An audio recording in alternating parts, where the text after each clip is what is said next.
कसं काय मंडळी, बरं आहे का? आज आपल्या पियुषने एवढी तयारी वगैरे काऊन केली काय सांगा. चला सांगतो तुम्हाला. आपल्याला जायचं होतं आज नगरला. पियुष भाईचं काहीतरी काम होतं, त्यासाठी आपल्याला जायचं होतं नगरला. मग काय आपले पार्थ भाऊ पण होते बस स्टँडवर. आज पार्थ भाऊ घरी चालले होते. एवढे जण पोरं आपल्याला सोडायला आले, त्याच्याबद्दल धन्यवाद म्हणलं भावांनो. काही वेळानंतर आपल्या पार्थ भाऊची पण बस आली. आपली अख्खी अर्ध्या घंट्यानंतर बस आली भावांनो. लय बोर मारत होतं. तिच्यात एवढी गर्दी पाहून असं वाटलं आपल्याला जागा भेटत नाही, आणि खरंच जागाच नाही भेटली. आपले आदित्य भाऊ गेटजवळ उभे होते, काही विषय नाही. मग काही वेळानंतर आदित्य भाऊ मागाले, आम्ही पण उभेच होतो. पियुष भाई आमचे तोंड सगळे असे उलसक झाले, तरी आम्ही हसत होतो भावांनो, काही विषय नाही म्हणलं. मग काय अख्खे 2 घंट्यानंतर नगरला पोहोचलो, ते पण उभं राहून. बरं आहे म्हणलं. कसं मित्रांनो, 7:30 वाजले होते. आता आमचा जेवणाचा टाईम झाला होता. रोज आम्ही 7:30ला जेवण करतो, त्याच्यामुळे भूक पण लागली होती.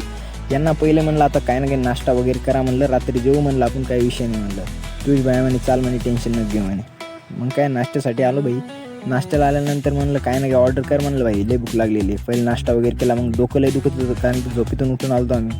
मग काय पहिले चहा वगैरे पिला, चहा वगैरे मस्त होता. काय आपल्याला जायचं होतं आता फ्लॅटवर जाता जाता छत्रपती शिवाजी महाराजांचा चौक दिसला. दर्शन वगैरे घेऊन आपण ॲटोत बसलो. तर कसं भावांनो, आपल्याला जायचं होतं आता कोहिनूर मॉलजवळ, कारण की आपल्या मित्राचा फ्लॅट तिथंच होता. आता लॉग मोठा होणार आहे भावांनो. कसं आपण पार्ट 2 मध्ये बघू आपण कसं मित्राच्या फ्लॅटवर गेलो, काय काय केलं. नक्की पहा. चला भेटू, बाय बाय.